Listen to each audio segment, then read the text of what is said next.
ছায়া বাজেটের একটা পোর্শনে দেখবেন আমাদের ৭৭ পেজের ছায়া বাজেটের মধ্যে ৩ পেজই লেখা ছিল রিক্সা চালকদেরকে নিয়ে। আপনারা জানেন বাংলাদেশে এখন ৪০ লাখ প্লাস অটোরিকশা চলছে, এমন এই অটোরিকশাগুলো চলছে, যারা অটোরিকশা চালাচ্ছেন তারা আমাদের সম্মানিত ভাই। জুলাইতে তাদের একটা বড় ভূমিকা ছিল, কিন্তু আমরা দেখছি যে তাদের কোনো ড্রাইভিং লাইসেন্স নাই, তাদের কোনো ট্রেনিং নাই, তারা জীবন্ত একটা বোম নিয়ে সারাদিন ঘুরছে। আপনারা জানেন ওইখানে একটা ব্যাটারি থাকে যেটাকে লিড অ্যাসিড ব্যাটারি বলে। যেই লিড অ্যাসিড ব্যাটারির কারণে যে কোনো সময় কী হতে পারে, ওটা ব্রাস্ট হয়ে ওই ড্রাইভার সহ সবাই মারা যেতে পারে। যে কোনো সময় কী হতে পারে, এইটা যখন ডিসপোজ করা হয় তখন এনভায়রনমেন্টের ক্ষতি হয়, অনেক রসায়ন জমিতে ছড়িয়ে পড়ে, যার কারণে আমাদের যে প্রোডাক্ট আমরা খাচ্ছি বা খাবার খাচ্ছি এটা অনেক বড় ধরনের একটা ইম্প্যাক্ট হতে পারে।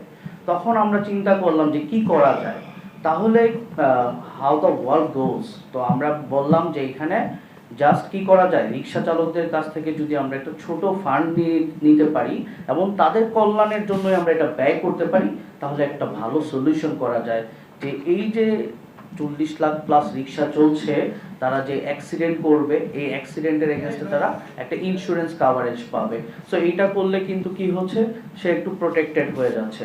আবার দেখেন তাকে যদি আমি ট্রেন আপ করে দিই, তাকে যদি আমি ট্রাফিক রুলসগুলো শিখিয়ে দিই, তাহলে সে বেটার ওয়েতে কি করতে পারবে, ড্রাইভ করতে পারবে, যার ফলে অ্যাক্সিডেন্ট কমে আসবে। এছাড়া তাকে আমরা লিথিয়াম ব্যাটারি দিতে পারি বা যেগুলো এনভায়রনমেন্ট ফ্রেন্ডলি ব্যাটারি, এগুলো তাকে সহজ শর্তে লোন দিয়ে কি করা যায়, জিনিসটা দেওয়া যায়, তাহলে তাদের জীবনমান কি হবে, উন্নত হবে।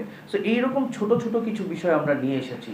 কিন্তু আমরা যেই সরকারের বাজেটটা দেখলাম, বাজেটে দেখলাম যে না, এখানে নিম্ন মধ্যবিত্ত এই শ্রেণীকে কোনোভাবেই তারা কি করে নাই, এম্পাওয়ার্ড করে নাই, বরঞ্চ ওদেরকে ক্ষতি করার একটা ট্রাই করেছে। আমি কিছু এক্সাম্পল দিয়ে শুরু করছি। প্রথমে আপনারা দেখবেন যে খুচরা ব্যবসায়ীদের রেভিনিউর উপর গভর্নমেন্ট 0.2% একটা ট্যাক্স বসিয়ে দিয়েছে।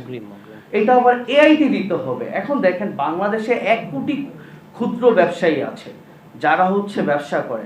এখন তাকে যদি অগ্রিম 2 টাকা কর দিতে হয় 1000 টাকার মধ্যে, তাহলে তো এটা একটা প্রবলেম ক্রিয়েট করবে তার জন্য। সে তো এমনি ব্যবসা করতে পারছে না, সে যেখানে ব্যবসা করছে সেখানে কিন্তু একজন মিনিমাম তার সাথে কাজ করছে। সো 1 কোটি দোকান থাকলে আরো 1 কোটি মানুষের কর্মসংস্থান সৃষ্টি হচ্ছে। ওরা তো ইনফর্মাল ইকোনমিতে বিলং করে, কিন্তু আপনি কি করলেন, ওদের ইকোনমিটাকে আপনি বন্ধ করে দিলেন।